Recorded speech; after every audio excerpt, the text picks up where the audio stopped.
Donc, nous dit ça déjà. Donc, premièrement, nous dit, n'a parlé de qui ça, cher ami, n'a parlé de généralité sur les fonctions. Donc, généralité sur les fonctions. Et sinon, généralité sur les fonctions, au parole la cher ami, donc pas inquiéto, parce que nous pouvons parler de toute bagage en ce qui a trait à généralité sur les fonctions. Donc, si je parle de généralité sur les fonctions, premièrement, il faut sacrer les fonctions. Donc, pas la définition qui est en fonction. Kade, nous ne parlons pas en définition qui est assez concrète, cher ami, mais nous avons essayé de comprendre par des illustrations.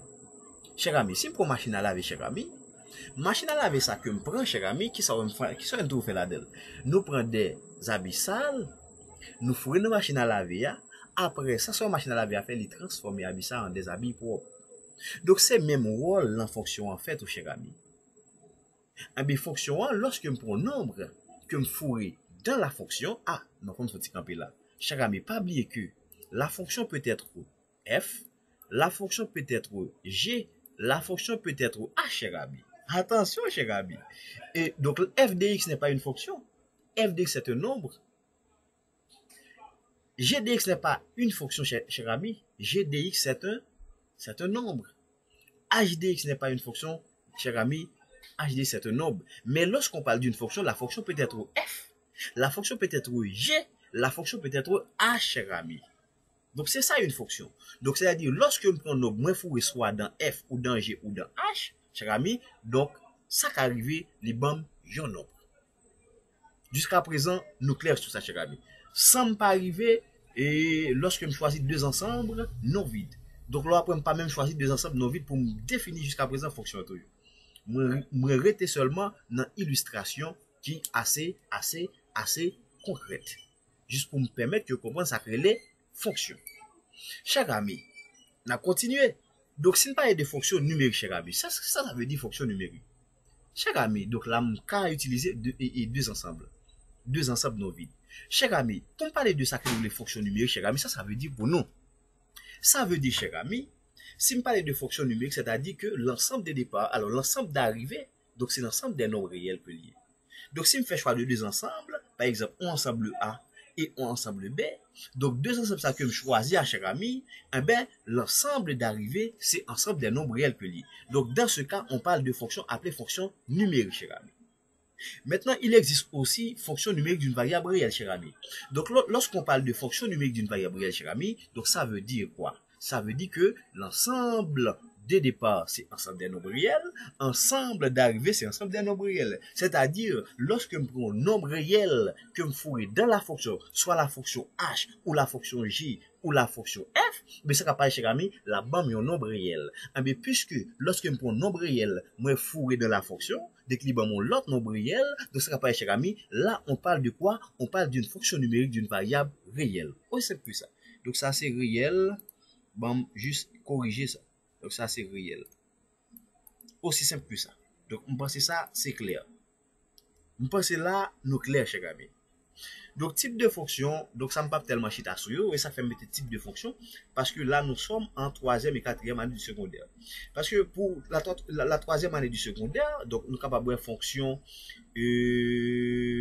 fonction, et deuxième, et fonction, par exemple, fonction, et autre. Par exemple, si nous avons un trinombre du second degré, donc si nous avons, cher ami, et une équation du troisième degré, cher ami, si nous avons, alors si nous avons une fonction et du troisième degré, si nous avons, cher ami, une fonction bicarré, cher ami, donc tout ça, ce type de fonction nous avons dans la troisième année. Donc si nous avons une fonction, par exemple, fonction rationnelle et simple, cher ami, fonction homographique, donc là, nous chita jusqu'à présent dans la troisième année. Donc, on peut nous vraiment introduire dans la troisième année pour qui ça? Parce que faut que nous soyons des bases en troisième année bien faites pour arriver dans la quatrième année. Est-ce que vous comprenez, cher ami? Est-ce que vous comprenez, cher ami? Et tout ce qui nous parlé de domaine de définition. Donc, pour parler de domaine de définition d'une fonction, cher ami, sort de connaître. Donc, on suppose qu'il y a deux ensembles non vides. Et deux ensembles non vides, ça, cher ami, ça va passer. En bien, on peut regarder entre deux ensembles, ça, en bien, chaque x, chaque antécédent, qui gagne une image par la fonction, par exemple, par la fonction. Si c'est fonction f que je choisis, tout antécédent, cher ami, qui gagne un espace à une image par la fonction appelée fonction f, cher ami, tout antécédent, ça, c'est au même que nous relais domaine de définition. Par exemple, moi j'ai un ensemble que nous voulons ensemble A, moi j'ai un ensemble que nous voulons ensemble B, cher ami, en B ça va passer cher ami. Gardez correspondance là pour cher ami. Gardez correspondance là pour en B chaque correspondance qui fait cher ami, donc ouais par exemple x ligue une image dans la fonction dans l'ensemble d'arrivée. Donc si x gagne une image dans l'ensemble d'arrivée, en B image ça, cher ami, ça se fait par quoi? Ça se fait par la fonction f. Eh bien, c'est pour qui ça? Comment ça me dit une image? Comment capable de une image ça? Eh bien, c'est lorsque je prends x, moi fourré dans la fonction que une fonction f. Eh bien, c'est qu'à passer la bande mon f dit. Attendez bien, moi prends espace à un x que me fourré cher ami.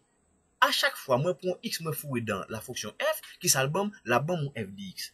Eh bien, ça que nous relais.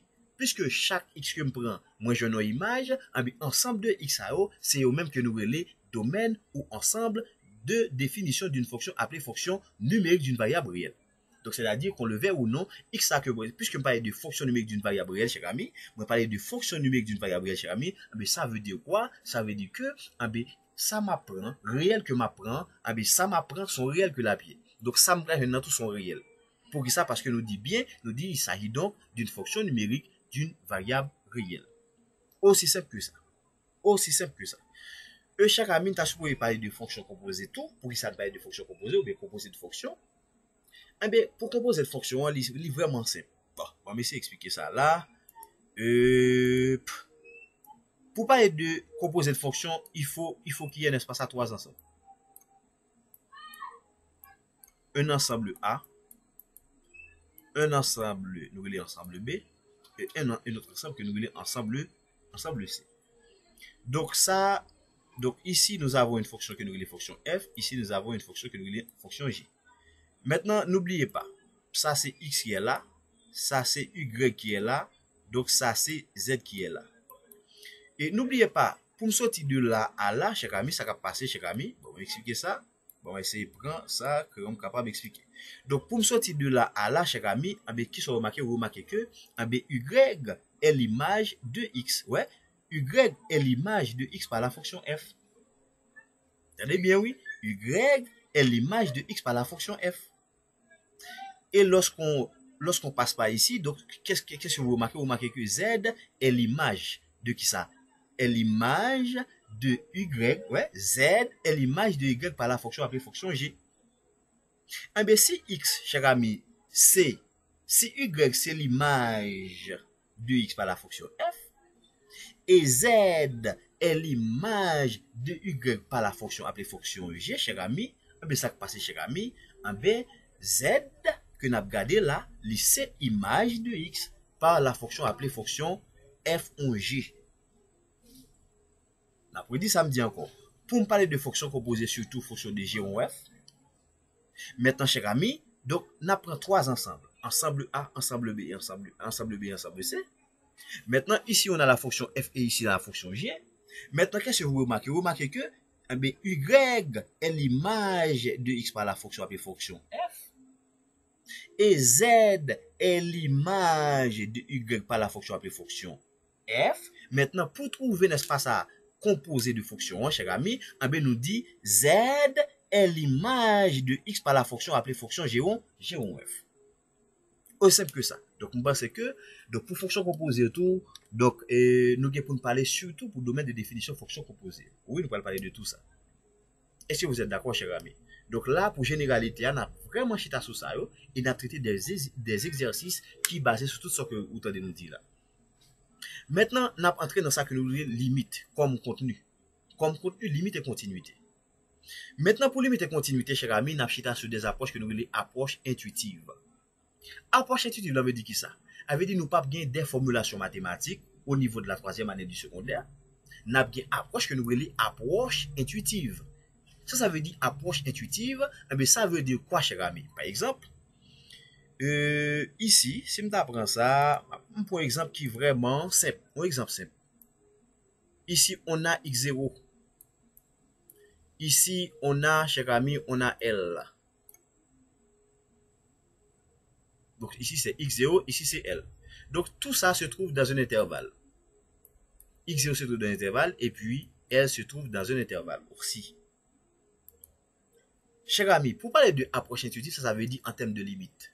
En termes de limite, veut dire que si je choisis un x là qui se rapproche, cher ami, de x0, lorsque x se rapproche de x0, que devient f de x? Donc c'est ça la question que l'on pose très souvent, donc de façon intuitive. Lorsque x se rapproche de x0, cher ami, f de x lui-même lui rapproche de L. Et ça fait nous dit très souvent, nous écrit notation ça, nous dit que la limite, si la fonction c'est une fonction f, cher ami, la limite de f de x, lorsque x tend vers, cher ami, x0, sa limite c'est quoi? C'est L. Donc ça c'est, cher ami, c'est approche que nous voulons, approche intuitive. Donc on va côté au barre avec notation ça que vous écrire. Mais on ne pas rentrer dans la formulation mathématique, côté on va parler de epsilon, côté on va parler de qui ça, on va parler de alpha. Là pourquoi là? Là dans la troisième année du secondaire. Donc dans la troisième année du secondaire, cher ami, faut qu'on peut être que l'élève comprenne ça que les notions intuitives, l'approche intuitive de la notion de limite là.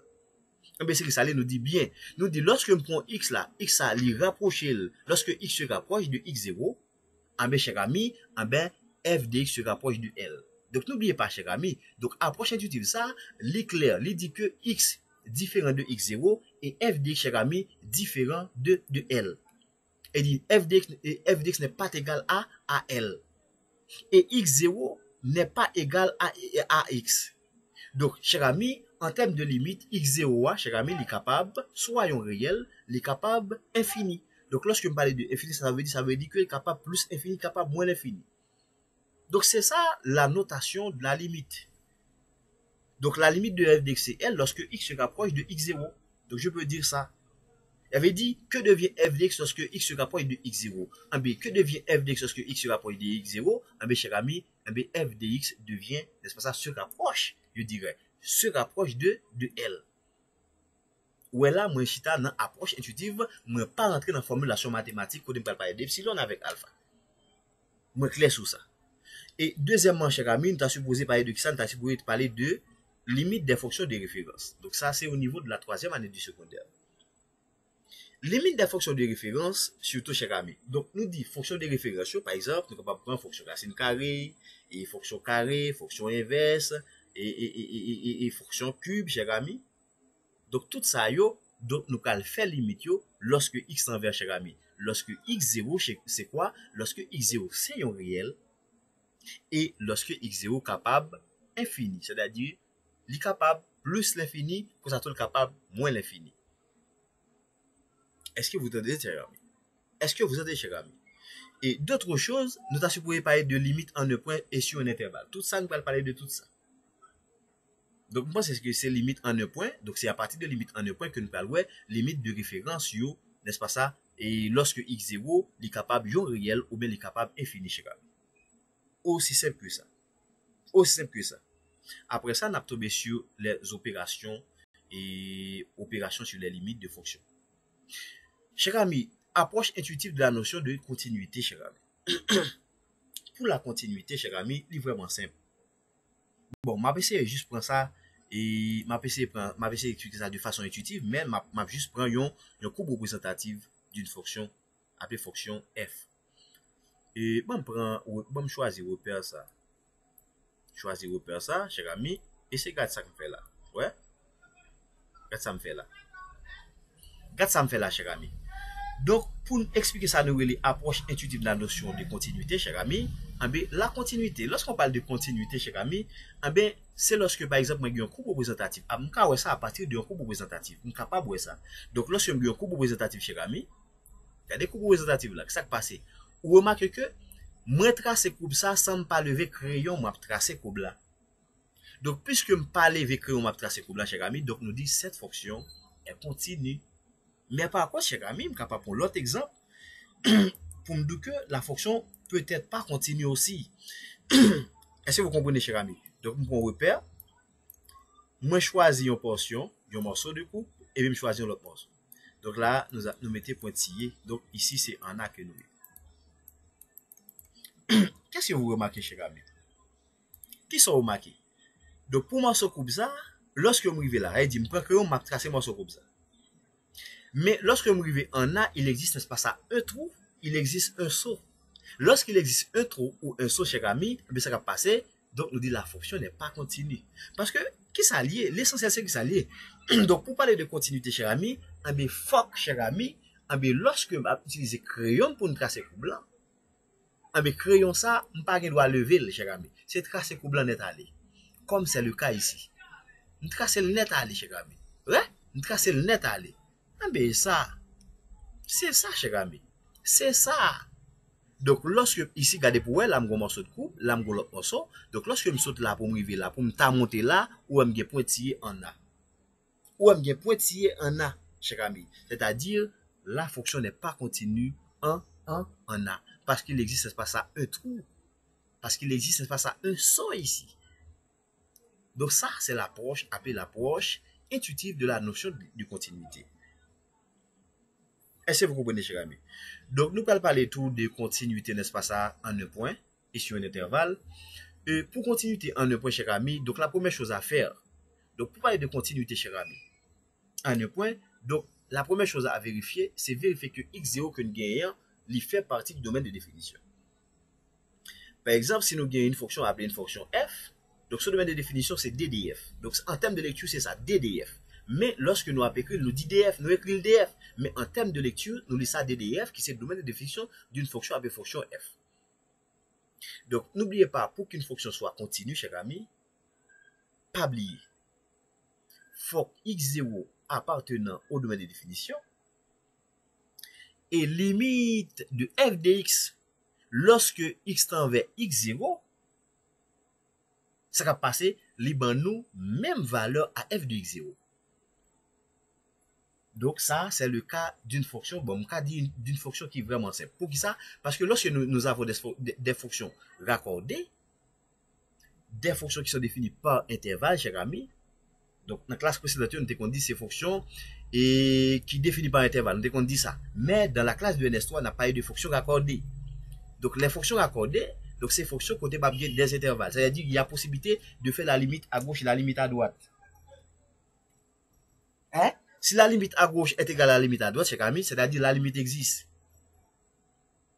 Et en plus, pour que la fonction soit continue, cher ami, 1 x0 dans le domaine de définition, limite à gauche égale avec limite à droite, est égal à l'image que nous voulons f de x0. Donc, les SAM qu'a parlé de qui ça qu'a parlé de continuité en un point.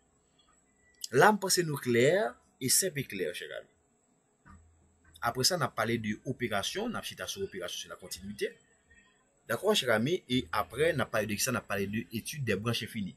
Donc, pour l'étude des branches infinies, lorsqu'on parle de l'étude des branches infinies, qu'est-ce qu'on voit? Donc, nous, cher ami, nous, on bagage qui est vraiment simple. Nous, les asymptotes, nous, branches paraboliques. Donc, attendez bien, cher ami, lorsqu'on parle de l'étude des branches infinies, donc, nous, les asymptotes, à savoir l'asymptote horizontale, l'asymptote verticale, et l'asymptote oblique, et non seulement ça, nous c'est ce qu'on appelle des branches paraboliques. Donc, on pense que donc ça c'est contenu nous pour nous au cours de l'année, surtout avec les élèves de la 3e et de la 4e année du secondaire. Donc, on arrive à la fin de cette vidéo, cher ami. Avant de finir, cher ami, et pas bien que Centre technologique de mécanique, non seulement nous avons séminaire sur mécanique, nous avons séminaire tout sur mathématiques, surtout en analyse.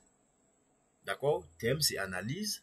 Et nous avons un séminaire qui est basé sur ça. Donc, si vous avez besoin de nous, écrivez-nous sur 44 62 09 98, c'est mon numéro. Donc, après, vous finissez le séminaire avec nous, donc, vous êtes capable de possibilité pour gagner, n'est-ce pas ça, un certificat qui certifie que vous suivez le séminaire avec nous en dans ça qui nous le centre technologique de mécanique. Nous dit bien, centre technologique de mécanique, donc l'éducation est notre priorité. Donc, on arrive à la fin de cette vidéo, chers amis. Donc, je vous dis à très bientôt. Ciao, ciao.